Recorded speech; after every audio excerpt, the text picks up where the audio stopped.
बिहार मुजफ्फरपुर में रविवार को दोपहर 2 बजे से वरिष्ठ शिया धर्मगुरु व इमामे जुमा मौलाना सैयद मोहम्मद काजिम शबीब के नेतृत्व में उनके चंदवारा स्थित पैतृक आवास पर शिया उलामा कौंसिल मुजफ्फरपुर एवं जिला मुजफ्फरपुर के शिया समुदाय द्वारा एक आम सभा का आयोजन किया गया। उक्त बैठक में शिया समुदाय के गरीब, शोषित और असहाय लोगों के उत्थान एवं कल्याण हेतु एक सोशल वेलफेयर ट्रस्ट का निर्माण किया गया।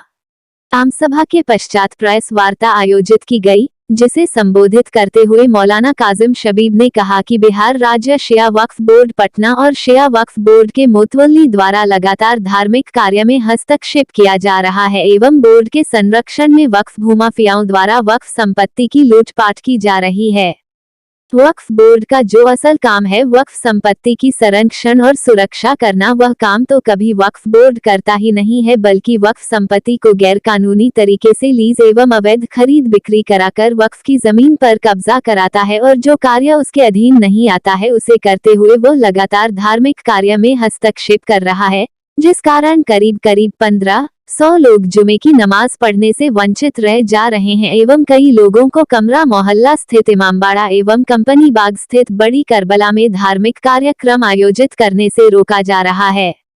प्रेस प्रतिनिधियों को ताज़ा घटनाक्रम की जानकारी देते हुए मौलाना काजिम शबीब ने बताया कि हर साल नवंबर महीने के आखिरी इतवार को कंपनी बाग स्थित बड़ी करबला पर शिया समुदाय द्वारा हुसैन डे का आयोजन किया जाता था, मगर इस साल शिया वक्फ बोर्ड द्वारा नियुक्त मुतवल्ली अनवर रजा ने हुसैन डे नहीं होने दिया, जो न सिर्फ धर्म के खिलाफ है बल्कि संविधान के विरुद्ध भी है, जिस कारण शिया समुदाय के बड़े तबके की जनता के बीच आक्रोश का माहौल है। एवं आमसभा में शिया समुदाय की जनता ने यह तय किया है कि अगले महीने 31 दिसंबर को शिया समुदाय की जनता द्वारा अपने संवैधानिक अधिकार के तहत लोकतांत्रिक तरीके से हुसैन डे का कार्यक्रम कंपनी बाग स्थित बड़ी करबला पर करेगी एवं 22 दिसंबर को कमरा मोहल्ला स्थित शिया जामा मस्जिद में नमाज पढ़ने के लिए शिया समुदाय की जनता द्वारा धार्मिक एवं संवैधानिक तरीके से चुने गए इमाम के साथ नमाज पढ़ने को बड़ी संख्या में इकट्ठा होगी और अगर शिया वक्फ बोर्ड या उसके मुतवल्ली ने किसी भी तरह से धार्मिक कार्य में हस्तक्षेप करने की कोशिश की तो फिर पूरे बिहार की शिया अवाम पटना स्थित शिया वक्फ बोर्ड के कार्यालय का घेराव किया जाए। You news live Bihar crime channel से बिहार से कुमार गौरव रिपोर्ट। पूरे शहर के लोग हम डीएम साहब को लिख के देंगे, कमरा महल्ला के मैदान में जो जामा मस्जिद है शहर की, वहाँ जमा होंगे, दोनों तरफ के लोग होंगे, एक डेमोक्रेसी दो कानून मान रहे हैं, शिया जमा होंगे, सारा एडमिनिस्ट्रेशन ये वहीं पर तय पा जाएगा कि कितने लोग किसके पीछे नमाज पढ़ेंगे, पढ़ेंगे वही वहाँ हम मरीज थे है कि उसके बाद ये हॉस्पिटल से खींच के ले जाया गया क्योंकि हमारे वहाँ रहने से जुल्म खुल के सामने आ रहा था। बाज़ाब्ते आए और हम उठा हॉस्पिटल से फिर जेल ले जाया गया। ये सब इसलिए हो रहा है कोई बोल ना सके।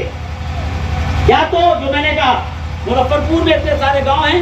50 लाख से ऊपर गांव महल्ले में आप मुहर्रम में खर्चा करते हैं, 50 लाख से ऊपर। अगर 50 लाख रुपया खर्चा करके झूठे को झूठा और बेईमान को बेईमान कहना ना आया तो फायदा क्या हुआ?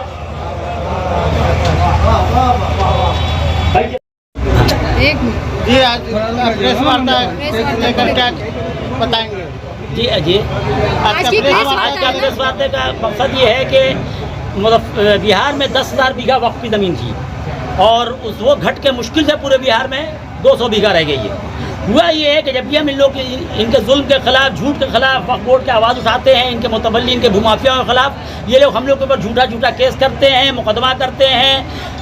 हम लोग को झूठे केस से फंसा के जेल भेजते हैं। हमारे ऊपर खुद जो है 40 केस है, ऐसा केस कि लोग हमने कभी तो रिवॉल्वर देखा नहीं होगा, हमारे पर गोली चलाने का केस, किडनैपिंग का केस, लूट का केस, छोटे छोटे बच्चों पे, जनता के ऊपर काफ़ी केस है। डराते हैं कि हम लोग खड़े ना हो, ये सारी प्रॉपर्टी शियों की बेच दें, हम लोग उसके लिए खड़े होते हैं। तो अब ये हमारे धर्म में दखल देने लगे, असल मुद्दे को भटकाने के लिए दूसरी तरफ बात ले जा रहे हैं। जैसे गरीबी की बात होती है तो दूसरे मंजिल में बात ले जाई जाती है। हम लोग आज 26 नवंबर को बड़ी करबला कंपनी बाग में हुसैन डे का प्रोग्राम करने वाले थे, वक्फ बोर्ड ने उसे मना कर दिया, उसके मुतवल्ली ने मना कर दिया। इसके पहले कमरा महल्ला में भी वो बहुत से प्रोग्राम को मना कर रहे हैं, जुमे की नमाज को मना कर रहे हैं, जो धर्म के लिहाज से इसका ताल्लुक धार्मिक लोगों से और जनता से, अपने किसी खास कुछ ऐसे लोगों से पढ़वाते हैं जो सिर्फ और सिर्फ उनके जुल्म को सपोर्ट करें, उनके गलत काम को सपोर्ट करें, उनके गलत काम से पर्दा ना उठाएं। हम लोग जब करते हैं, जनता उनके गलत काम से पर्दा उठाती है कि लूट रहे हैं, ये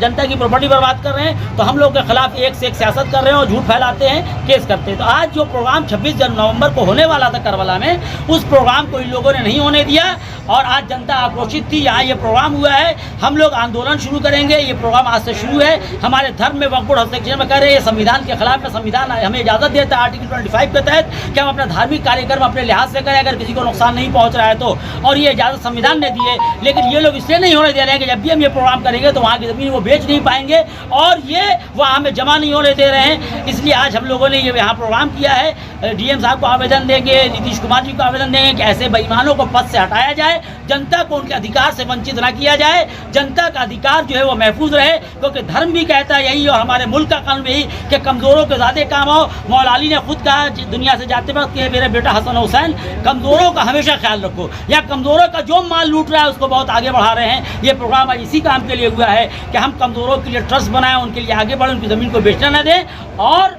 जो है वो हमारे धर्म में कोई हस्तक्षेप करेगा हम कानून के दायरे में उससे मुकाबला करेंगे।